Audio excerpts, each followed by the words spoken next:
मैं बहुत धन्यवाद करता हूँ दिल से आप सभी लोगों का, क्योंकि आप लोगों की प्रार्थनाएं, आप लोगों का सहयोग हमेशा हमें मिला है। और अपनी मिनिस्ट्री, अपनी सेवकाई के अंतर्गत भी मैं देखता हूँ कि प्रभु का बहुत अनुग्रह है, उनका बहुत प्यार, सहयोग, समर्थन हमेशा मिला। मैं इस बात के लिए परमेश्वर को धन्यवाद करता हूँ। मैं आज अपनी कलीसिया को बता रहा था कि कैसे प्रभु अनुग्रह दिया, और कभी भी प्रभु पीछे नहीं रखा। मैं जब सेवकाई शुरू किया तो एक वचन मेरे पास आता था कि तुमको पूछने वरन सिर ठहराऊंगा। तो वो वचन कहाँ लिखा हुआ वो हमको मालूम भी नहीं था उस समय, शुरुआती दिनों में। आज जब अपने सेवकाई के जीवन को देखता हूँ तो लगता है कि सही में परमेश्वर कभी भी पीछे नहीं रखा, कभी भी नहीं, हमेशा आगे रखा, कहीं ना कहीं मतलब फ्रंट लाइन का ही एक सेवक बना करके रखा प्रभु ने। और धन्यवाद कि प्रभु ने नम्र बनाया, दीन बनाया, मिलनसार बनाया। मैं इस बात के लिए सारी महिमा परमेश्वर को देता हूँ। और ये बहुत जरूरी है। आज चाहे हम ऊंचाइयों में कितना भी पहुंच जाएं, लेकिन ये बात हम समझ सकते हैं कि ये तो प्रभु का अनुग्रह है, उसके अनुग्रह के बिना हम कुछ भी नहीं है। सो मैं दिल से परमेश्वर को धन्यवाद करता हूँ। आप लोग भी मुझे प्रार्थना में याद करते हैं और बहुत उत्साहित करते हैं। इतनी संख्या में आप लोग पहली बार जुड़े हमारे साथ, मैं दिल से आप लोगों को शुक्रिया अदा करता हूँ। और हम लोग वचन पर फोकस रख करके सारा ये जो ऑनलाइन मीटिंग को हम लोग शुरुआत किए थे, यहाँ ताम झाम नहीं, केवल हीलिंग, चंगाई, ये सब चीज पर उतना ज्यादा ध्यान मत लगाइए। शरीर बीमार हो, कुछ भी हो जाए, मेरा आत्मा सही होना चाहिए, मेरा जो आत्मा है वो ठीक होना चाहिए, है ना। मैं यहाँ प्रोफेटिक मिनिस्ट्री भी नहीं करने वाला, हीलिंग मिनिस्ट्री भी नहीं करने वाला। मैं चाहता हूँ कि आप स्पिरिचुअली एकदम स्ट्रांग हो जाए, अंदर से मजबूत हो जाइए, है ना।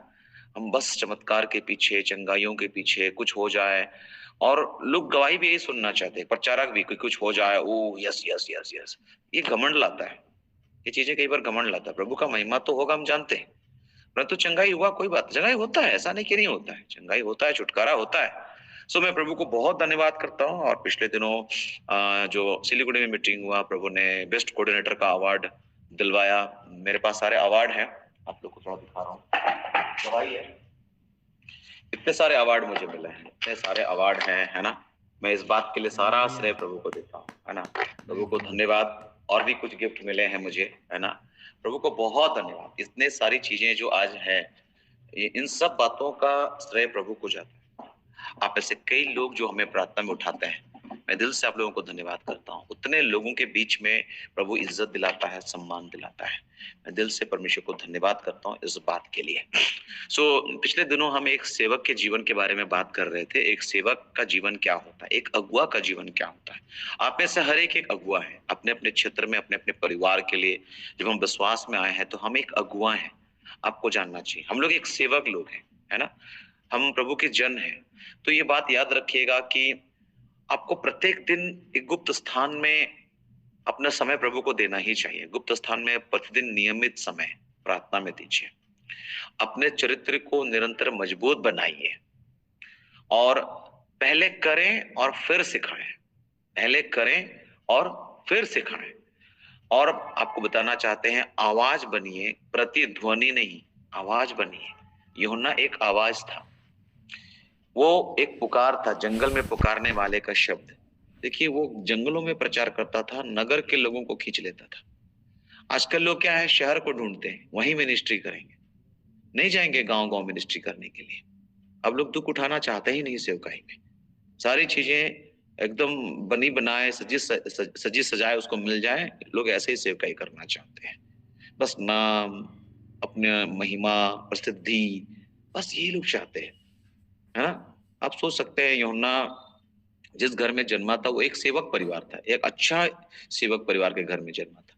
लेकिन परमेश्वर ने जो बुलाहट उसको दी थी, उस बुलाहट के अंतर्गत उसने अपनी सारी जो वो विलासिता की चीजें हैं उसको त्याग कर जंगल में रह करके वहां से प्रचार किया।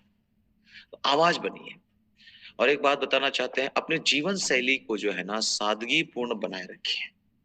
आज हम इस बात पर थोड़ा बातचीत करते हैं, जीवन शैली को कैसे करें, सादगी पूर्ण बनाए रखें। दूसरा कुरिन्थी 1 उसका 12 हम स्टडी करा रहे हैं। कभी कभी मैं बहुत स्पीड में प्रचार करता हूँ, कुछ लोग का शिकायत रहता है कि आप बहुत स्पीड में बोलते हैं तो कई चीजें हम लोग नोट भी नहीं कर पाते हैं। अब क्या करें, यही शैली हो गया मेरा, तो मैं ऐसे अंदाज में ही प्रचार करता हूँ, ऐसे अंदाज में ही सिखाता हूँ। तो कोशिश करूंगा थोड़ा धीरे धीरे बोलूं, ताकि कुछ लोगों को जो है ना शिकायत है, जो मैं लिख नहीं पा रहा हूँ। आप इतना ज्यादा, एक हम लोग कुछ लिखते हैं तब तक आप अगले पॉइंट में आ जाते हैं, अगली बात आप बोल देते हैं, है ना। लेकिन कई बार लगता है कि नहीं, इतने सारी बातें हैं और कम समय है हमारे पास, और इस कारण से कभी कभी स्पीड हो जाता है, और ये चीजें मेरे आदत में आ गया, प्रचार का आदत में ही आ गया, क्योंकि मैं टीचर की गिनती में नहीं आता हूँ, प्रचारक की गिनती में ही आता हूँ, है ना। और टीचर अगर होगा तो बहुत अच्छा से बारीकी से बताता है। प्रभु ने हर एक को अलग अलग वरदान दिया है। कलीसिया में 5 प्रकार की सेवकाई होती है, और उसमें पास्टर और प्रचारक का होने के लिए तो मैं अपने आप को योग्य समझता हूँ, लेकिन मैं बहुत अच्छा शिक्षक नहीं। हाँ, थोड़ा बहुत समझा देता हूँ, सिखा देता हूँ लोगों को, लेकिन बहुत अच्छा शिक्षक नहीं हूँ। मैं पास्टर हूँ और एक प्रचारक हूँ, है ना। आइए हम लोग देखते हैं वचन, दूसरा कुरिन्थी 1 उसका 12, वहां पर क्या लिखा है। आप में से किसी को भी मिलेगा तो आप जरूर पढ़िए। जी, पढ़ेंगे। यद्यपि घमंड करना मेरे लिए ठीक नहीं तो भी करना पड़ता है, इसलिए मैं प्रभु के लिए वे दर्शनों और प्रकाशनों का चर्चा करूंगा। आमीन। दूसरा कुरिन्थी 1 का 12 यही है। दूसरा कुरिन्थियों 1 का, क्योंकि हम अपने विवेक की इस गवाही पर घमंड करते हैं कि जगत में और विशेष करके तुम्हारे बीच हमारा चरित्र परमेश्वर के योग्य ऐसी पवित्रता और सच्चाई सहित था, जो शारीरिक ज्ञान से नहीं परंतु परमेश्वर के अनुग्रह के साथ था। आमीन। यहाँ पर पौलुस कितने सच्चाई से अपनी बात को रख रहा है और बोलता है, क्योंकि हम अपने विवेक की इस गवाही पर घमंड करते हैं कि जगत में और विशेष करके तुम्हारे बीच हमारा चरित्र परमेश्वर के योग्य ऐसी पवित्रता और सच्चाई सहित था, जो शारीरिक ज्ञान से नहीं परंतु परमेश्वर के अनुग्रह से था। मैंने पिछले संदेश में इसी भाग से समाप्त कर दिया था संदेश को, कि सादगी में सुंदरता है। सादगी में क्या है? सुंदरता है। अगर आप प्रेरितों के बारे में देखें, स्टडी करें, जितने भी प्रेरित लोग हुए, चेले लोग हुए, प्रेरितों ने सादगी पूर्ण और भक्ति मानता की गहराई में जीवन बिताया। उन्होंने बहुत सादगी से अपना जीवन बिताया। हमें अपने जीवन शैली को सादगीपूर्ण बनाए रखना सीखना है। कभी कभी हम दिखावे में चले जाते हैं, है ना। कभी कभी इतना ज्यादा ताम झाम लोग कर देते हैं जितना है नहीं, है ना। अपने जीवन को सादगीपूर्ण बनाएं। हमारा जीवन दिखावा या प्रदर्शन नहीं है जिसे हम दूसरों के सामने दिखाएं, है ना। ये कोई ये कोई दिखावा या स्वांग नहीं है। हम जिस तरह से जीवन बिताते हैं उसमें भी झूठ नहीं होना चाहिए। आप जैसे हैं वैसे ही आप खड़े होइए, उससे सेवकाई कीजिए, कोई बात नहीं, बनने का प्रयास नहीं। देखिए, मैं हिंदी मीडियम का स्टूडेंट हूँ, मैं इंग्लिश मीडियम का स्टूडेंट नहीं हूँ। मुझे इंग्लिश उतना अच्छे से आता नहीं है, तो मैं क्यों बनूं? जितना मुझे आता है मैं प्रयास करता हूँ, कोशिश करता हूँ, है ना, लेकिन जबरदस्ती नहीं। अब मैं जैसा हूं वैसा ही।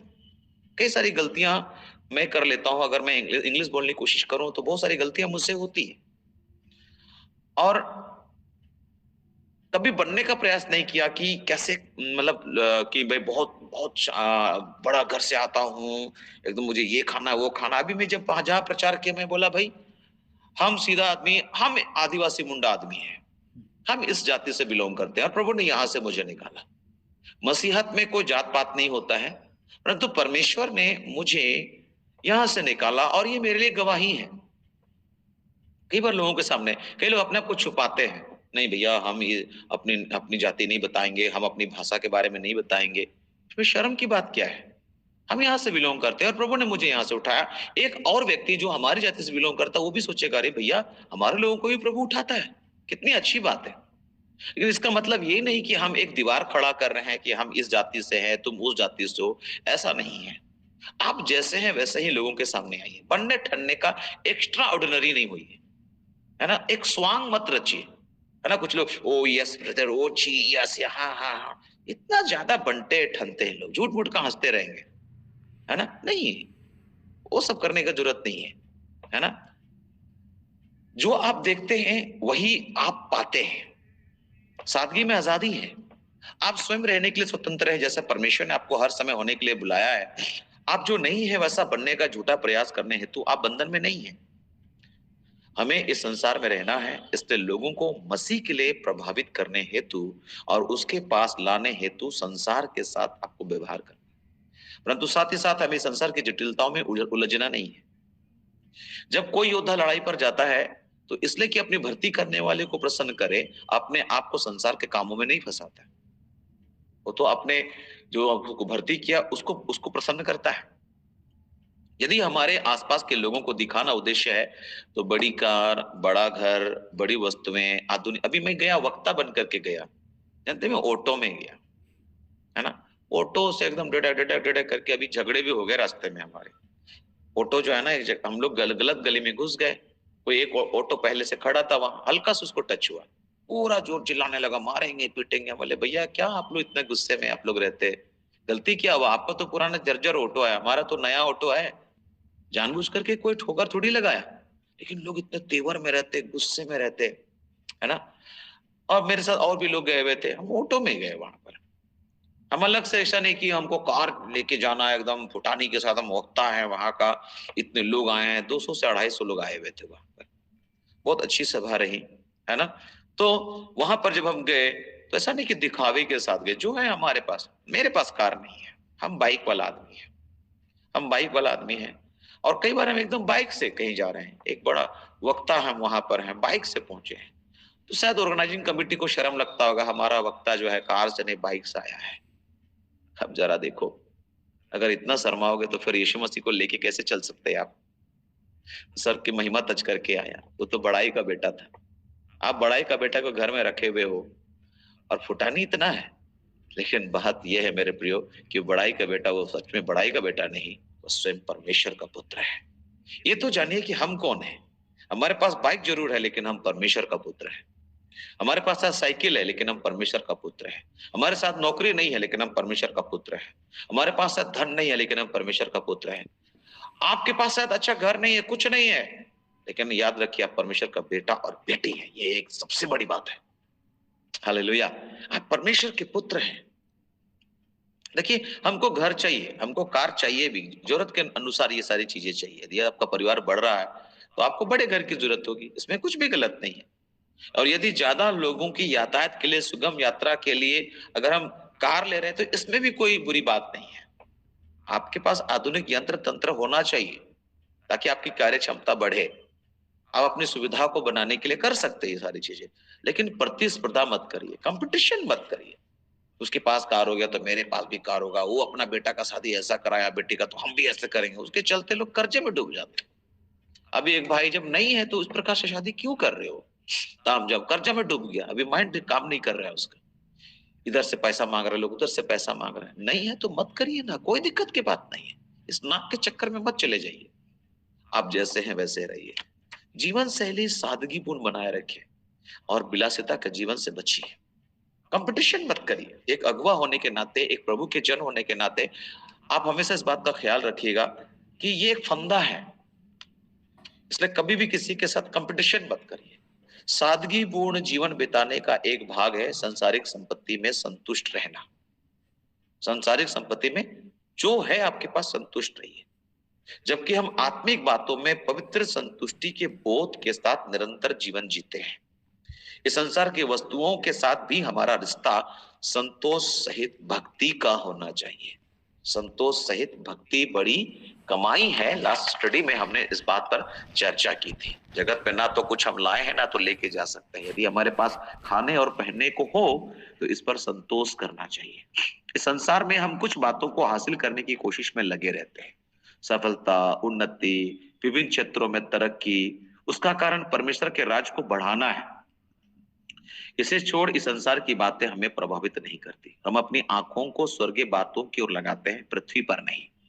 इस पृथ्वी पर मन मत लगाइए, स्वर्गीय वस्तुओं की खोज करिए। कभी कभी मसीह सेवक होने के नाते हम ऐसा कुछ बनने का दबाव महसूस करते हैं जो हम नहीं है। हम एक्स्ट्रा बनने का प्रयास करते हैं और हमको दबाव लगता है कि नहीं, हमको थोड़ा दिखा लेना चाहिए। यदि हम बुद्धिमान नहीं हैं तो ऐसा होने का बहाना न बनाएं। यदि आप धनवान नहीं है तो धनी होने का दिखावा मत करिए। यदि आप रूढ़िवादी नहीं है, अगर आप रूढ़िवादी हैं तो आधुनिक बनने का प्रयास मत करिए। आप जैसे हैं वैसे ही लोगों के पास जाइए। आप जैसे हैं, दिखावा मत करिए। प्रभु बोलता है सदुकी और फरीसियों के खमीर से सावधान रहो। दिखावटी और ढोंगी पन का वो खमीर था उनके पास, है ना। तो इस बात का ख्याल रखिएगा, ठीक है।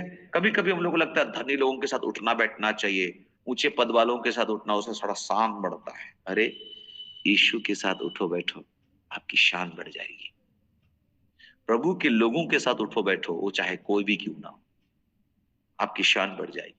लेकिन लोगों को लगता है ऐसे लोगों के साथ उठेंगे बैठेंगे तो थोड़ा मेरा इज्जत ज्यादा बढ़ेगा, लोग हमको ज्यादा जानेगा। नहीं मेरे प्रियो, अगली बात मैं आपको बताना चाहता हूं, अपने हृदय को शुद्ध बनाए रखें और अपने इरादों की रक्षा करें। अपने हृदय को क्या करें? शुद्ध बनाए रखें और अपने इरादों की क्या करें? रक्षा करें। बाइबल में लिखा है नीति वचन 4 उसका 23 पद में, सबसे अधिक अपने मन की रक्षा कर, क्योंकि जीवन का मूल स्रोत वही है। मसीह जीवन में बड़ी चुनौतियों में से एक है शुद्ध और साफ हृदय बनाए रखना। ये बहुत बड़ी चुनौती है। बाहरी बातों के साथ व्यवहार करना आसान होता है ना। हम शायद हो सकता है शराब नहीं पीते, हम धूम्रपान नहीं करते, हम गाली नहीं देते, श्राप नहीं देते, क्रोधित नहीं होते हैं, परंतु परमेश्वर ना केवल हमारे आचरण की ओर देखता है, परंतु हमारे भाव, इच्छाओं और हमारे हृदय के मकसद और इरादों को भी देखता है। याद रखिएगा, आपके अंदर क्या इरादा चल रहा है, क्या भाव चल रहा है, क्या इच्छा चल रहा है, क्या मकसद चल रहा है, उसको भी प्रभु जानता है। हो सकता है आप मदिरा नहीं पीते हैं, बहुत सारे पास्टर लोग बोलते हैं हम लोग का जीवन ऐसा है वैसा है, लेकिन इच्छा देखिए, उसका भाव देखिए। एक दूसरे को नीच दृष्टि से, हीन दृष्टि से लोग देखते हैं। आज सब अपने सेवकाई का डंगा बजा रहे हैं। मैं आपको बताना चाहता हूँ, हर घर गिरजाघर सबको स्वर्ग ले जाने की गारंटी नहीं देता है। और इसलिए ऐसा नहीं कि हम इस बात को लेके गुटबाजी करें, हर घर गिरजाघर, हर घर गिरजाघर, एक ऐसा मीटिंग, एक ऐसा है। नहीं नहीं नहीं। आप में से कई लोग हैं जो अन्य समूह में भी जुड़ते हैं, तो कुछ लोग ना एकदम इसमें भी एक गुटबाजी करते हैं, ये हमारा समूह है, हर घर गिरजाघर का हम लोग ग्रुप है। आप कौन सा ग्रुप के हैं? अरे हम यीशु के ग्रुप के हैं भाई। मेरा सिर कौन है? यीशु मसीह। हम उसका बॉडी है, उसका देह है। फिर ये बंटवारा क्यों, ये विचार क्यों, ये मतभेद क्यों? हमारा इस ग्रुप में जुड़ो, बहुत ब्लेसिंग मिलेगा, बहुत आशीष मिलेगा। अन्य समूह में भी कभी घुस के देखिए, वहां पर भी वचन ही मिलता है, लेकिन लोगों को लगता है नहीं हमारा ही समूह में सब बेहतर होता है, सब बेस्ट। और कुछ लोग कुआं का मेंढक है, वहां से बाहर निकला ही नहीं तो उसको समझ में क्या आएगा। ऐसा नहीं कि हर घर गिरजाघर में ही बेस्ट सेवकाई होता है या अच्छे प्रचारक आते हैं, अन्य समूह में भी आते हैं। आप लोग कुआं का मेंढक मत बनिए, बाहर भी निकलिए, अन्य सेवकों को भी सुनिए, है ना। अच्छे अच्छे सेवक लोग और भी, अच्छे अच्छे पास्टर लोग और भी हैं। और दूसरे समूह में भी जो लोग जुड़े हुए हैं उनसे मैं कहना चाहता हूं, आप लोग अन्य लोगों को भी सुनो। सुनो, प्रभु हर एक को दिया है प्रकाशन। हम जब प्रभु में आते हैं ना, तो हम में से हर एक के पास प्रकाशन की बात होता है। हम में से हर एक को प्रभु ने कुछ ना कुछ दिया, किसी को खाली नहीं रखा प्रभु ने। तो अपने भावों को, इच्छाओं को, हृदय के मकसद और इरादों को भी आप देखिएगा, परमेश्वर उस पर भी नजर रखता है, वो देखता है, उसको मालूम है। उसको मालूम है। इफिसुस की कलीसिया को प्रभु ने बोला प्रकाशित वाक्य में कि हमको पता है, तेरा परिश्रम पता है, तेरा मेहनत पता है, तेरा धीरज पता है, और तू झूठे लोगों को परख लेता है, ये भी पता है, लेकिन तेरे विरुद्ध में हमको ये भी पता है कि तेरा पहला सा प्रेम चला गया है। हमको ये भी पता है। प्रभु को सब पता है। आप किसी को धोखा नहीं दे, प्रभु को धोखा नहीं दे सकते आप। प्रेरित पौलुस हम लोग को बताता है कि इसलिए जब तक प्रभु ना आए, समय से पहले किसी भी बात का न्याय ना करो, क्योंकि वही तो अंधकार की छिपी हुई बातें ज्योति में दिखाएगा और मनों की भावनाओं को प्रकट करेगा। आपके अंदर क्या चल रहा है सब क्लियर कर देगा। तब परमेश्वर की ओर से हर एक की प्रशंसा होगी। अगर अच्छे भावनाओं के साथ आप सेवा कर रहे हैं तो प्रशंसा किया जाएगा, और अगर गलत इरादों के साथ तो वो भी उजागर कर दिया जाएगा। पहला कुरिन्थी 4:5 में बात आया है। मसीह सेवकों के नाते हम सब सेवक लोग हैं, प्रभु के लोग हैं। इस मामले में हम सबसे बड़े कई बार गुनाहगार प्रतीत होते हैं, क्योंकि हम किस सोच के साथ सेवकाई कर रहे हैं। मेरा नाम होगा, लोग मुझे जानेंगे। कभी कभी छुपा हुआ है किसी कोने में मैं, हम दिखाते हैं लोगों को खाली कि नहीं हम बहुत नम्र है, बहुत दीन है, लेकिन कहीं ना कहीं घमंड छुपा हुआ है। जबकि हम प्रचार करते हैं और बड़ी बड़ी बातों की घोषणा करते हैं, हमारे हृदय और मनों में कई प्रकार से बुराइयां भी छिपी होती है। होता है ऐसा, बड़े बड़े पास्टरों प्रचारकों को कई बार मैं देखा है ऐसा, है ना। तो मैं आपको ये सीखने के लिए बता रहा हूँ, अपना तजुर्बा बता रहा हूँ। इस पिछले 23 और 24 साल की सेवकाई का तजुर्बा को मैं आपको बता रहा हूँ। बहुत होता है, 15 से 20 साल का अनुभव बहुत होता है, और प्रभु ने ये अनुभव दिया, और बहुत सारी चीजों मैं बहुत लोग से मिलता जुलता हूँ, इतने सेवकों के साथ संपर्क में हूँ, और सेवकों के झुंड में भी प्रभु ने आगे रखा। मैं धन्यवाद देता हूँ परमेश्वर को, और हमेशा सीखने की कोशिश करता हूँ। अगर आप देखें, कभी आप मुझे ऐसे समूह में देख लीजिएगा, हर कोई मिल मिलकर, मैं अभी जो गया सिलीगुड़ी, पंजाब वाले जहाँ है, दिल्ली वाले कहाँ है, यूपी वाले कहाँ है, झारखंड वाले कहाँ है, सबके पास घुस घुस के रूम में सबको प्रेज द लॉर्ड हालेलुया हंसते हंसाते मैं पार हो रहा हूँ। और सब लोग अपना गुटबाजी किया हुआ है, दिल्ली वाले हम लोग दिल्ली वाले के साथ रहेंगे, झारखंड वाले झारखंड के साथ रहेंगे, है ना। और झारखंड में भी जो जिला वाले हैं तो गिरिडीह वाले गिरिडीह के साथ, दुमका वाले दुमका के साथ। अरे सब मिलो रे भाई, यहाँ मिलने जुलने के लिए हम लोग आए हैं। हम अपना अपना गुटबाजी करते हैं, अपना अपना। बड़े मुझे बड़ा खराब लगता है, सब आपस में संगति क्यों नहीं करते, मिलते क्यों नहीं, मिल जाओ। प्रभु बोला तुम लोग नमक हो पृथ्वी का। नमक घुल जाता है पानी में ना, तो दिखता ही नहीं है, बस स्वाद छोड़ देता है। आप खोजने जाओ नमक को नहीं मिलेगा, वो तो पानी में क्या हो गया, घुल गया। हम लोग पृथ्वी के नमक हैं, घुल जाओ सबके साथ, मिल जाओ सबके साथ। ये मिलनसार को भी बताता है। नमक का जो स्वभाव है, ये ना केवल हमारी विश्वास योग्यता को बताता है, परंतु ये मिलनसार स्वभाव को भी दिखाता है। वो छुप जाता है पानी में, घुल जाता है, अपना स्वाद छोड़ देता है। मेरे प्रियो, यदि हमारा उद्देश्य जो सेवकाई हम कर रहे हैं, उसके माध्यम से हमारे लिए महिमा या कीर्ति और मान्यता खोजना है, तो हमारा हृदय गलत है। याद रखिए, मेरा नाम होना चाहिए, मेरे को लोग जानना चाहिए। कुछ कुछ लोग बड़े कहेंगे ना, अपनी बात को मनवाने के लिए एकदम जोर देंगे, हम जो बोल रहे हैं वही सही है। देखिए, बहुत ज्यादा विवादी मत बनिए। अगर कुछ लोगों को कुछ बात वचन से समझ में आया, उसको वो एक्सेप्ट कर, कोई बात नहीं। उतना ज्यादा झगड़ा मत करिए, और आपको लगता है कि नहीं ये गलत था, दुआ करिए, विवाद मत करिए, क्योंकि विवाद से समस्या और खड़ा होता है, बखेड़ा और खड़ा होता है। बहुत ज्यादा बुद्धिमान बनने की कोशिश मत करिए, है ना। तो कई बार हम क्या सोचते हैं कि हमारी सेवकाई से हमको महिमा होगा, मेरा कीर्ति होगा, मेरा लोग को मानेंगे। ऐसा विचार के साथ भी अगर आप सेवा कर रहे हैं, तो ये एक गलत हृदय वाला सोच है। यीशु ने कहा, जो अपनी ओर से कुछ कहता है वो अपनी ही बड़ाई चाहता है, परंतु जो अपने भेजने वालों की बढ़ाई चाहता है वही सच्चा है, और उसमें अधर्म नहीं है। यूहन्ना 7 उसका 18 पद में लिखा हुआ है। यूहन्ना 7 उसका 18 पद में जब आप पढ़िएगा ना, तो वहां पर लिखा है कि जो अपनी ओर से कहता है ना, वो अपनी बढ़ाई चाहता है। और कई बार लोग अपनी ओर से सारी बातें कह रहे हैं अपनी बढ़ाई के लिए, और जो भेजने वाली की बढ़ाई चाहता है ना, वही सच्चा है और उसमें अधर्म नहीं होता है। जिस हद तक मैं अपने लिए महिमा पाना चाहता हूं, उस हद तक मुझ में अधर्म है, याद रखिए। अपने मन में अगर गलत विचारों को आप रखे हुए हैं और उस कार्य को करने के में ही अब डटे हुए हैं, बहुत सारी समस्या। देखिए, कई लोग बस हालेलुया चिल्ला रहे हैं, परंतु कभी कभी हम कितने प्रकार की बुरे मनसा के साथ वहां पर खड़े हैं, न जाने किस किस मनसा के साथ हम खड़े हैं। कभी कभी हम लोग अपने साथी पासवान को देखते हैं कि वो उपयोग में आ रहा है, तो हमको जलन होने लग जाता है, अरे कल आया और इतना इस्तेमाल हो रहा है। ये गलत आत्मा है। कभी कभी किसी की सेवकाई बढ़ रही है, हमको जलन हो रहा है ना। वो आशीषित हो रहा है, हमको हमको खुश होना चाहिए, प्रभु को धन्यवाद देना चाहिए। हमारे पास बैप्टिज्म टैंक है, बहुत सारे पास्टर लोग के पास बैप्टिज्म टैंक नहीं था, तो लोग मेरे पास आते थे कि पास्टर जी अचानक फोन करेंगे, पानी भर दीजिएगा ना, कल बपतिस्मा है। मैंने नहीं बताता। कभी कभी कुछ लोग बिफोर नहीं बताएं, फिर भी मैं अगले उठ करके सफाई करता हूँ। अब किसको बुलाऊं, तुरता तुरती किस विश्वासी को भी बोलूं। खुद झाड़ू लेके जाता हूँ, साफ सफाई करता हूँ, टंकी को पानी भरता हूँ, रात में जाग जाग करके पानी भरूंगा। अगला दिन बपतिस्मा है, फिर पूछता हूँ कितने लोग बपतिस्मा ले रहे हैं, हाँ 10 लोग। मैं अपने मार्केट जाता हूँ, 10 छोटा छोटा वाला स्टिक गुलाब फूल लेकर के आता हूँ। बपतिस्मा लेते हैं, एक व्यक्ति को एक गुलाब फूल, आपको नया जीवन मुबारक हो। अगला आदमी सोचता है ये तो ऐसा यहाँ खुश हो रहा है कि लगता है कि 10 आदमी इसी का चर्च में आने वाला है। उनको पता ही नहीं है कि वो तो मेरा पिता के राज के लोग हो गए हैं, हालेलुया। इसलिए मुझे खुशी है। जो स्वर्ग में आनंद मना रहे हैं, तो हम क्यों ना आनंद मनाएं। अगर किसी का चर्च ग्रोथ कर रहा है, तो उसमें हमारी हमारी भी तो खुशी है ना। वो मेरा और तेरा क्या है रे भाई, ये एजी चर्च है तो पीए चर्च है तो सीएनएच है तो जीएल चर्च, तो फलना है तो ढकना है। कहीं पर भी आत्मिक गति से लोग बढ़ रहे हैं तो खुशी की बात है। कलीसिया किसी का बपोती नहीं है, वो मेरा प्रभु का है। हम किसी भी जगह जा सकते हैं, है ना? लेकिन वो तो आप दूसरा चर्च से आए, दूसरा और तीसरा क्या होता है भाई? समझ में नहीं आता ये दूसरा और तीसरा क्या हो रहा है?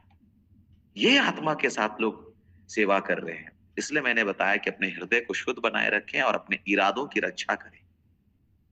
ईर्ष्या, जलन का कोई स्थान नहीं है सेवकाई में। कई बार जानते हैं जब हम ये सुनते हैं कि दूसरी स्थानीय कलीसिया या पासबान हमसे या हमारी कलीसिया से अधिक उन्नति कर रही है, तो क्या हम अचानक असुरक्षित नहीं हो जाते? हमको अपने आप में लगता है अरे बाबा ये क्या हो रहा है? जब हमारी मंडली के लोग दूसरी कलीसिया में आराधना करने लग जाते हैं ना, या किसी दूसरे पासबान या प्रचारक द्वारा आयोजित की गई सभा में हिस्सा लेते हैं ना, तब क्या हम असुरक्षित महसूस करते हैं? तब क्या हम हमारी भेड़ों की रखवाली करने और उनकी चरवाही करने के नाम में हमारे लोगों को दूसरे सेवकों से प्राप्त जो वचन उसको रोकते हैं? हम लोग मत जाना वहां, उसका मत सुनना, है ना? हम लोग ना ऐसा सोचना शुरू कर देते हैं इसको ना कैसे रोकेंगे, हमको डर ना लगने लग जाता है। अरे आपको डरना नहीं चाहिए। अगर आप एक अच्छा अगुवा है, आपका भेड़ कहीं नहीं जाने वाला, है ना? कोई बात नहीं, उत्साहित करिए उसको। हमको कभी डर नहीं। हम अपनी चर्च में तो घोषणा करते हैं, अगर आपको मेरी शिक्षा पसंद नहीं है और किसी और पास्टर का शिक्षा पसंद है, चले जाइए आप लोग। एकदम एनओसी लिख करके दूंगा आप लोगों को, कोई दिक्कत की बात नहीं। और कहीं और आत्मिक उन्नति आपको हो रही तो चले जाइए। मैंने कभी जबरदस्ती अपने चर्च में लोगों को किया ही नहीं, क्योंकि आराधना एक प्यार है जो प्रभु के प्रति हमारा है। हम किसी को जबरदस्ती धक्का मार करके चर्च आना ही है, नहीं तो ठीक नहीं होगा, तेरा नाम काट देंगे, ऐसा कभी नहीं हमने किया। हमेशा लोगों को उत्साहित किया कि प्रभु से प्रेम करके उसके पास आओ, उसकी आराधना। अगर आपके अंदर प्रभु के प्रति विश्वास है, अपने प्रभु को जाना है, अपने आप आराधना निकलेगा, बोलने का जरूरत नहीं है। मेरे प्रियो, मैं सोचता हूं कि हम सभी मसीह पासबानों ने या अगुओं ने किसी क्षण उपयुक्त में से कुछ क्षेत्रों में कभी ना कभी संघर्ष किया होगा। मैं जानता हूं कि मैं तो किया हूं। पिछले कुछ वर्षों में मैंने हर समय शुद्ध और साफ हृदय बनाए रखने का प्रयास किया। मैंने ये कोशिश किया। यह मुख्य बात, केंद्रीय बिंदु है कि जहां से परमेश्वर के साथ हमारा रिश्ता और सेवकाई आरंभ होती है, हृदय।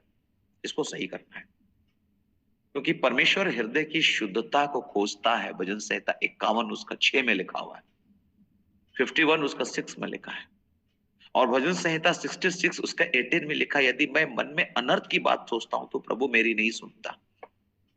व्यक्तिगत तौर पर यहां बताया गया है कि मैं किस तरह शुद्ध हृदय को बनाए रखूं, कैसे अपने हृदय को हम लोग सही रख सकते हैं। तो अपने हृदय को सही करिए। पौलुस बोलता है अगर हम अपने आप को जांचते ना तो दंड नहीं पाते। तो शुद्धता के साथ अपने इरादों की रखवाली, क्या इरादे के साथ आप सेवकाई कर रहे हैं, अगुवाईपन कर रहे हैं, है ना? कभी कभी कुछ लोग नहीं, कुछ एरिया में प्रभु का आत्मा उस क्षेत्र में कलीसिया है, वहां नहीं भेजेंगे, वो 50 किलोमीटर दूर में है ना? वहां के लोग आकर के यहाँ सेवकाई किया, आत्मा बचाया, उसको 50 किलोमीटर बुलाएगा। ये नहीं कि सामने वाला चर्च में चले जाओ, यहाँ आत्मिक उन्नति हो सकती है, नहीं बोलेंगे लोग। मैंने कई बार बताया है, मेरे से दूर 10 किलोमीटर का आदमी मेरे द्वारा प्रभु में आया और मैंने उनको एड्रेस बता दिया, फलना जगह चले जाओ, आपके लिए आने जाने में सुविधा होगा। ऐसा नहीं कि मैंने वहां के लोगों को खींच करके इधर से इधर लाया। मैंने बोला वहां चले जाओ, वहां भी अच्छी शिक्षा दी जाती है, आत्मिक उन्नति आपका होगा। कई लोग हैं ऐसे, कई सारी कलीसियाओं में, कई लोगों को पता भी, वो पास्टर को भी नहीं पता है, उनको मैंने भेजा है ना, कि आपकी उन्नति वहां हो सकती। आप जाइए वहां, हमारे ही लोग हैं। हमको इतना विश्वास करना चाहिए, अगले एक सेवक को विश्वास भी करिए कि जो भी प्रभु का दास है अच्छा ही सिखाएगा। लेकिन क्या करें, आजकल अच्छे सेवक भी तो नहीं मिल रहे ना, ये भी समस्या है एक। इसलिए दुआ करिए मेरे प्रियो, अच्छे सेवकाई। मैं इसलिए आज ये जो बात है, ये एक आदर संहिता, ये जो सेवकों का आदर संहिता मैं आपको सिखा रहा हूँ।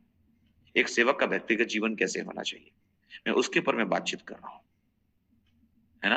मैं एक बात को बताना चाहता हूँ, एक अगला बात, अपने विवेक को न मारे। सेवकाई के दरमियान अपने विवेक को मत मारिए। प्रेरितों के काम 23 उसका 1 पद में लिखा है, पौलुस ने महासभा की ओर टकटकी लगाकर देखा, वहां पर ऐसा लिखा है, और कहा हे भाइयों, मैंने आज तक परमेश्वर के लिए बिल्कुल सच्चे विवेक से जीवन बिताया है। आज तक सच्चे विवेक से मैंने क्या बिताया है? जीवन बिताया है। और प्रेरितों के काम 24 का 16 में लिखा है, इससे मैं आप भी यत्न करता हूं कि परमेश्वर की और मनुष्यों की ओर मेरा विवेक सदा निर्दोष रहे। निर्दोष विवेक के साथ मैंने सेवकाई की। अपने विवेक को न मारे।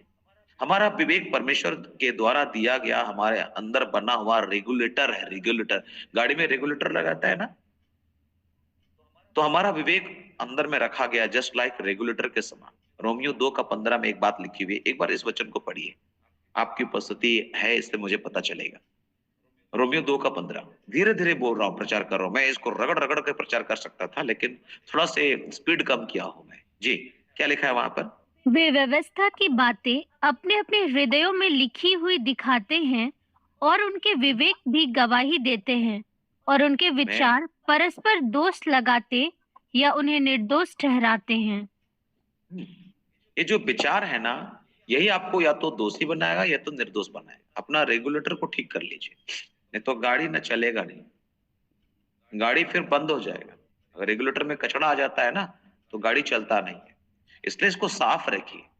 ये जो विवेक है ना, ये गाड़ी का रेगुलेटर के जैसा है। अगर इसमें कचरा आ गया ना, तो फिर गाड़ी बंद हो जाएगा, चलेगा नहीं, भर भर भर भर करेगा, आपको लगेगा क्या हो गया। तो वह हमें बताता है कि हम कहाँ सही है और कहाँ गलत है। ये रेगुलेटर हमारा विवेक, हमारा विवेक हमारे आत्मा की गवाही के अनुसार हमारे हृदय की गवाही देता है। विशेष तौर पर पवित्र आत्मा जो हमसे बोलता है, उस गवाही को वह मजबूत करता है ना। मसीही सेवा में सेवा करने वालों के विषय में लिखते समय पौलुस एक बात को बोलता है। पौलुस ऐसा बोलता है कि वैसे ही सेवकों को भी गंभीर होना चाहिए, दो रंगी और पियक्कड़ और नीच कमाई के लोभी ना हो, पर विश्वास के भेद को शुद्ध विवेक से सुरक्षित रखें। पहला तिमोथी 3 उसका 8 और 9 पद में लिखा हुआ है ये, कि उसको कैसे होना चाहिए, गंभीर होना चाहिए, दो रंगी नहीं होना है, पियक्कड़ नहीं होना है, नीच कमाई का लोभी नहीं होना है, विश्वास के भेद को शुद्ध विवेक से सुरक्षित रखने वाला। विश्वास का भेद, मसीह सेवकों के नाते हमें अपने सेवकाय के साथ शुद्ध विवेक को जोड़ना है। शुद्ध विवेक को क्या करना है, जोड़ना है। शुद्ध और साफ विवेक हमारे लिए जरूरी है, ताकि हम परमेश्वर के प्रति भय युक्त आदर के साथ चल सके, अपने जीभ पर नियंत्रण करें और पैसों के प्रेम से मुक्त रहें। आज पैसे के लिए ही सेवकाई लोग कर रहे हैं, कहीं जाएंगे तो पैसा मिलेगा, धन मिलेगा, बस यही है सेवकाई का मोटो। अफसोस, मैं अभी गया था पंजाब की सेवकाई के बारे में मैं सुन रहा था, दिल्ली की सेवकाई के बारे में बात कर रहा था। बाप रे बाप, कितनी झूठी सेवकाई है ना। जानते हैं, एक मीटिंग में गांव के भोले भाले लोगों को बुलाया गया और जानते हैं सबको बतासा बांटा गया। आपको पता है बतासा, है ना, बतासा बांटा गया, ठीक है। और जब प्रचारक आया, इंग्लिश में प्रचार कर रहा था, वो अमेरिकन मिशनरी था, उनको बताया गया कि बड़े जबरदस्त काम हुआ है, बहुत लोग बपतिस्मा लिए, ऐसा है वैसा है। तो उन्होंने इंग्लिश में बोला कि क्या आप लोगों ने बपतिस्मा लिया है, तो हिंदी में ट्रांसलेट हुआ कि क्या आप लोगों ने बतासा लिया है, कल आप लोगों को बतासा दिया गया था। तो सही में बतासा दिया गया था, उन लोगों को सब बतासा खाया था। तो उसको लगा हाँ करीबन बतासा और बपतिस्मा एक जैसा सुनाई दे रहा है। बतासा आप लोगों को दिया गया, यस बोल रहा है सब लोग, हाँ बोल रहा। अरे वाह वंडरफुल, इतने बैप्टाइज्ड मेंबर यहाँ पर हैं। ऐसे करके लोग सेवकाई करते, कोई डर नहीं। अब अंग्रेज को हिंदी आता नहीं, करे तो क्या करे, इन्होंने पहले से बतासा दे के रखा हुआ है। और जब पूछा गया कि तुम लोगों ने बपतिस्मा लिया, तो इन्होंने ट्रांसलेट बताया बतासा लिया था ना। बोला हाँ बतासा तो सब लिया है। अंग्रेज बड़ी खुश हो गया, उसको और डॉलर पर डॉलर देकर के विदा हो गया, है ना। अपना इमारत खड़ा किया, बड़े बड़े बिल्डिंग में रह रहे हैं आजकल पास्टर लोग, और बाहर में लिखता है कुत्ते से सावधान, सावधान, अंदर कुत्ता है, अंदर कुत्ता है। अरे प्रभु का दास का घर में है ना, ये समस्या है ना। सिक्योरिटी गार्ड लगा के रखा हुआ है, कुत्ता वहां पाल के रखे हुए हैं। आप प्रभु का दास के पास घुसे कौन, क्योंकि कुत्ता पहले भू भू कर रहा है। कैसे लोग जाए अंदर। यीशु मसीह भीड़ गिरी पड़ती थी उसके ऊपर में, भीड़ गिरी पड़ती थी उसके ऊपर में। यीशु मसीह को सिक्योरिटी गार्ड की जरूरत नहीं पड़ा। पतरस के ऊपर बैठा, चाकू छुरी रख अपना हाथ में, अपना अंदर रख, उसको म्यान में रखो, है ना। हम अभी दुआ करेंगे मेरा स्वर्गीय बाप आसमान से जो है ना इतना पलटन भेज देगा ना, फौज भेज देगा मेरी हिफाजत के लिए। उन्होंने कभी इस बात की जरूरत महसूस नहीं की। आजकल सेवक लोगों को सिक्योरिटी गार्ड चाहिए, कुत्ता चाहिए, बिल्ली चाहिए, ना जाने क्या क्या चाहिए। पंजाब के सेवक लोगों को देखिए बॉडीगार्ड लेके चलते हैं और लोगों को क्या बोलते हैं, वो हमारा रक्षक है। तो बॉडीगार्ड क्यों पाल के रखा है तू? एक बहुत बड़े सेवक को पंजाब का यहाँ जमशेदपुर में सेवकाई के लिए बुलाया जा रहा था। 8 लाख पहले डिमांड किया। उसके बाद बोला मेरा जो है ना बॉडीगार्ड लोग आएगा, उसको ऐसा रूम होना चाहिए, वैसा। बॉडीगार्ड की क्या जरूरत है? तुम लोगों को सिखा रहे हो विश्वास की बात का, शिक्षा दे रहे हो, और अपने लाइफ में जब बारी आती है तो बाप रे बाप। ये चल रहा है ये सेवकाई में, है ना। तो मैं आपको बताना चाहता हूं कि हम अपने विवेक को सही करें। यदि हम अपने विवेक को दागना और दबाना आरंभ करते हैं ना, और अपने विवेक की आवाज को मार देते हैं ना, तो जल्द ही हम या उन झूठे मनुष्यों के, लिखा है बाइबल में एक जगह में, कि हम कपटी इंसान हो जाएंगे। पहला तिमोथी याद आता है, एक वचन है, पहला तिमोथी 4:2 में एक बात लिखा हुआ है। देखिएगा जरा उसमें क्या लिखा हुआ वहां पर। पहला तिमोथी उसका 4 उसका 2 पद, वहां पर एक बात याद आती है। क्या लिखा है जी? यह उन झूठे मनुष्यों के कपट के कारण होगा जिनका विवेक मानो जलते हुए लोहे से दागा गया है। जिनका विवेक जलता हुआ लोहे से क्या हो गया? दागा गया है। कई लोग का विवेक जलता हुआ ना उसको दागा गया है, लोहा से दागा गया है। विवेक शुद्ध नहीं है, उनको दागा गया है। हमारा विवेक सही है ही नहीं। कपट, दिखावा, ढोंग, स्वांग, छल, ईर्ष्या, जलन, अधर्म, विधर्म, जाना जाने किन किन बातों को लेके सेवकाई कर रहे हैं। हटाइए इन बातों को, बहुत खतरनाक है ये। मेरे प्रियो, मैं आपको बताना चाहता हूं, कई बार ऐसा क्यों होता है कि कुछ मसीह सेवकों ने शुरुआत तो बहुत अच्छी की, परंतु अंत गंभीर अपराधों में हुआ। आप में से कई लोगों को शायद पता होगा, बहुत लोग जानते भी, अपने आसपास में ऐसे लोगों को देखे होंगे, सेवकाई के पैसों में हेरा फेरी या गलत उपयोग, झूठ बोलना, हत्या, अफवाह, ऐसा सा भी आपने सुना होगा। धीरे धीरे वे शुद्ध विवेक से दूर होते चले गए। इतनी अच्छी सेवकाई शुरुआत किया, आत्मा से शुरू करके शरीर में खत्म कर दिया, बोल करके एक जगह पौलुस बोलता है। तुम लोग ऐसे लोग आत्मा से शुरू करके शरीर में खत्म कर रहे हो।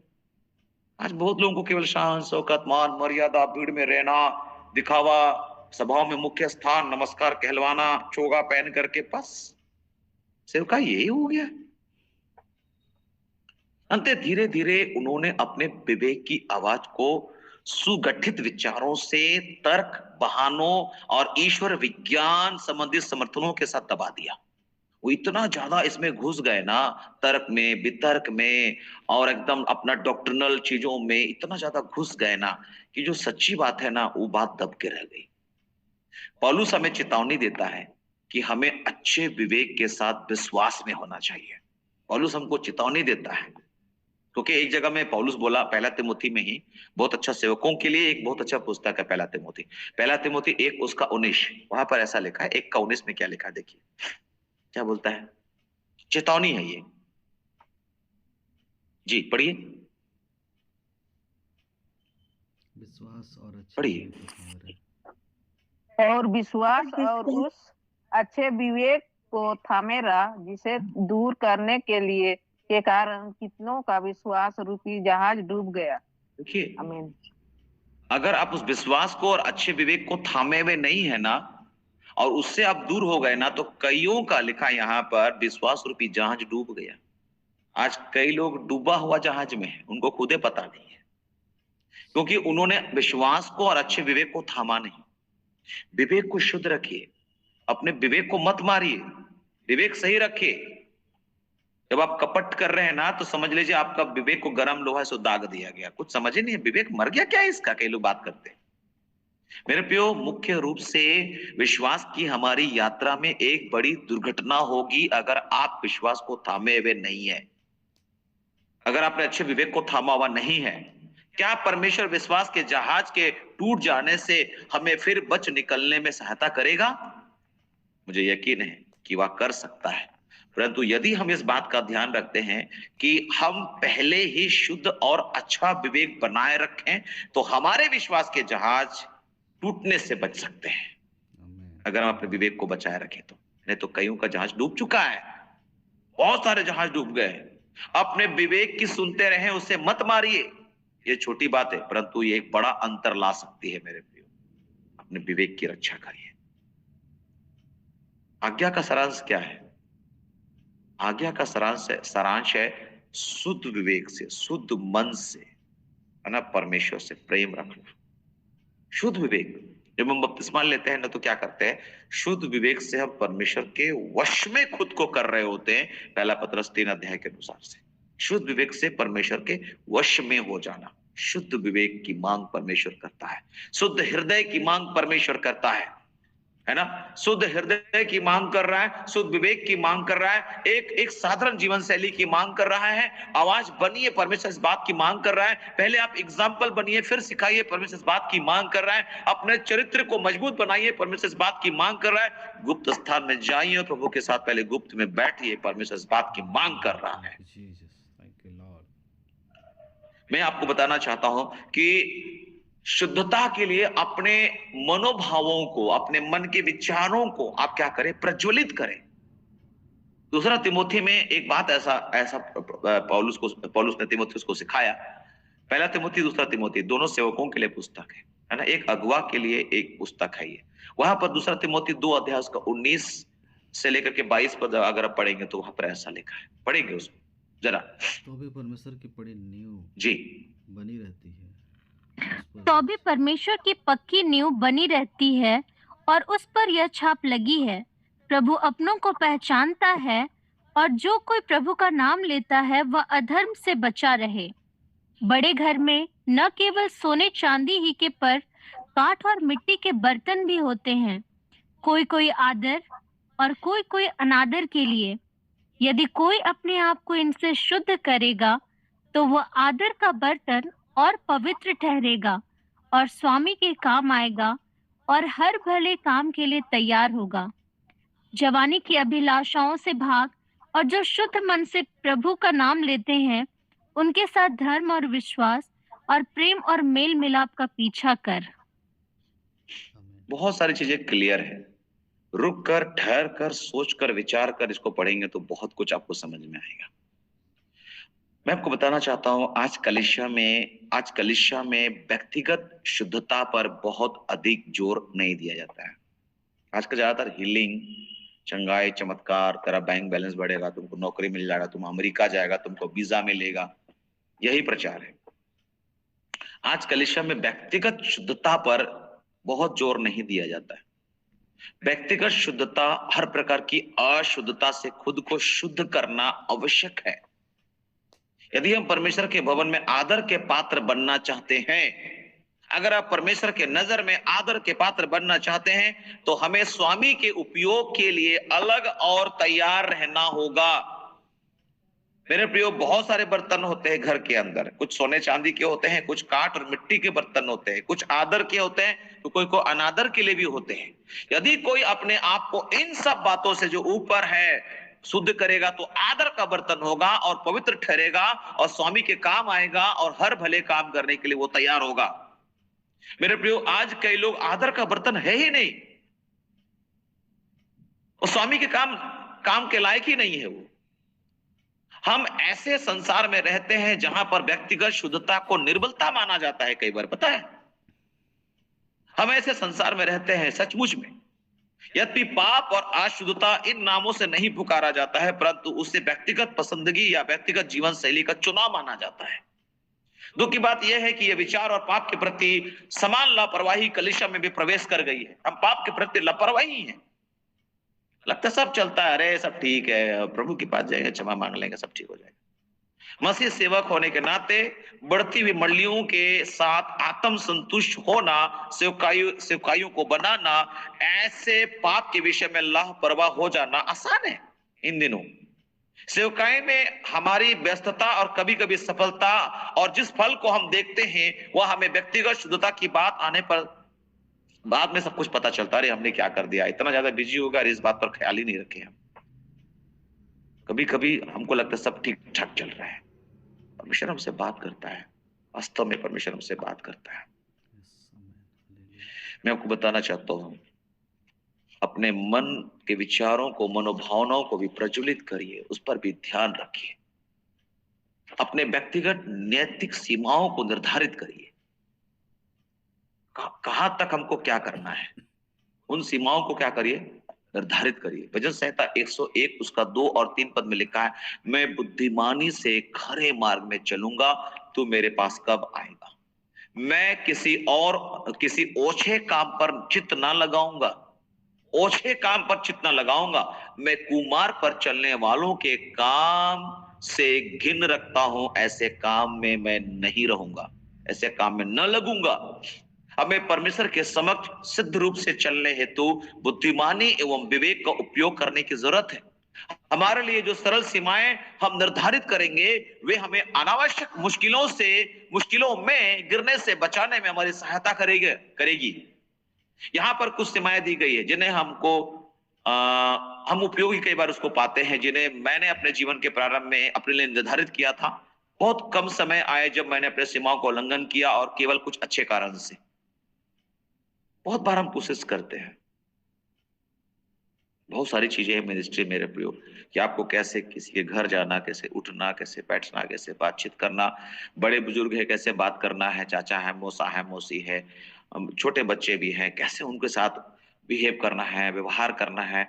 तिमोथियुस में बहुत अच्छा पौलुस ने तिमोथियुस को सिखाया। मेरे प्रियो, हम सरलता से बहुत सारी चीजों को निर्धारित कर सकते हैं। अपने सीमाओं को सही करिए, निर्धारित करिए। एक अच्छे सेवकाई के लिए बहुत जरूरी है। मैं आपको उत्साहित करूंगा। आशा करता हूं कि आप मेरे संदेश को समझ रहे होंगे, मेरे भावों को आप समझ रहे होंगे कि मैं कहना क्या चाहता हूं। जिस प्रकार की सेवकाई आज हो रही है मेरे प्रियो, बहुत कठिन है। मैंने लिखा है, थोड़ा सा खमीर पूरे गूंदे हुए आटे को खमीर कर देता है। आपका एक गलत डिसीजन आपको न जाने कहां ले जाएगा। मेरे प्रियो, सावधान। आज तो बहुत सावधानी की जरूरत है, बहुत सावधानी की जरूरत है। एक सेवक होने के नाते बहुत सारी चीजों में पवित्रता बहुत जरूरी है, उत्तरदायी होना बहुत जरूरी है। पैसे का लोभी होने से बचिए, कैसे लोगों के साथ बातचीत करें। एक अगुवा जो होता है वो एग्जाम्पल सेट करता है, वो दूसरों के लिए एक उदाहरण होता है। ऐसे कोई अगुवा नहीं बनता है, आप एक उदाहरण हो। परमेश्वर चाहता है कि आप ज्योति बनो, एग्जाम्पल बनो, तुम्हारा उजाला मनुष्य में चमके, लिखा है बाइबल में, ताकि परमेश्वर पिता के जो स्वर्ग में है लोग तुमको देख करके, उस उजाले को देख करके बड़ाई करे। आपका प्रचार करने से पहले आपका जीवन एक सुसमाचार है। मत्ती मरकुस लूका ही होना 4 सुसमाचार है, 5वां आप है, आपका जीवन है। इससे पहले कि आप मुंह खोलो, आपका आचार विचार, उठना बैठना, स्वभाव, बात, ये एक गॉस्पेल है, ये एक समाचार है। मत्ती से प्रचार करना आसान है, यूहन्ना से प्रचार करना आसान है। कि आपका जीवन में वो प्रचार लागू होता है, बोलना आसान होता है। इसलिए मैं वो थ्योरी पर नहीं, ज्यादातर प्रैक्टिकल पर मैं बिलीव करता हूँ। आज कई लोग थ्योरी की ओर ज्यादा है, हमको और गहराई जाना है, और गहराई जाना है। जीवन को ठीक करो भाई, गहराई समझ आएगा तुमको, है ना। तो मैं यहाँ अपने संदेश को आज के लिए विराम दे रहा हूँ, माफी चाहूंगा। मैं आपको सच कहूँ कि इतना सर्द गर्म और ठंडा, ये सारी चीजों के कारण से गले में थोड़ा सा पेन भी हो रहा है मुझे, है ना। कंटिन्यू में प्रचार कर रहा हूँ, अभी भी फिर जाऊंगा, लोग वेट कर रहे हैं, मेरा कॉल भी आ रहा था, है ना। तो मैंने बोला आप लोग प्रार्थना कर लो, मेरे लिए बड़ा कठिन है, सुबह से प्रचार कर रहा हूँ। नहीं पास्टर जी, आपको आना ही होगा। अब जाऊंगा मैं, वहां जाना पड़ेगा मुझे, है ना। आप लोग के साथ में मुझे मिलना था। भाई ने जब बताया तो मैं इसको इनकार नहीं कर पाया, क्योंकि इस सप्ताह में आप लोग के साथ जुड़ भी नहीं पाया, क्योंकि मैं कॉन्फ्रेंस में था, मीटिंग में था, वहां भी मुझे सेवकाई दिया गया था। मैं धन्यवाद करता हूँ, इतना प्रभु मुझे इस्तेमाल कर रहा है। अभी भाग दौड़ करने का समय है, अभी समय है, ताकत है, बल है, तो मैं दौड़ रहा हूँ। एक समय आएगा जब रुकना पड़ेगा, है ना। तो मैं बस आप सभी लोगों से गुजारिश करूंगा, आप मेरे लिए ऐसे ही प्रार्थना करते रहिए कि मैं प्रभु के काम करता रहूं, क्योंकि हमें उसके काम दिन ही दिन में करना जरूरी है, क्योंकि वो रात आने वाली है, उसके बाद कोई काम नहीं कर सकता। इतने सरल ये रास्ते कल ना खुले होंगे। इसलिए जबकि प्रचार के अवसर आज है तो मैं कर रहा हूँ, इसलिए इतना ज्यादा बिजी हूँ। आप बस मेरे व्यक्तिगत जीवन के लिए दुआ करते रहे कि मैं प्रभु में ऐसे ही बना रहा हूँ, नम्रता के साथ प्रभु के साथ चलता रहूं। प्रभु आप सबको बहुतायत के साथ आशीष प्रदान करें।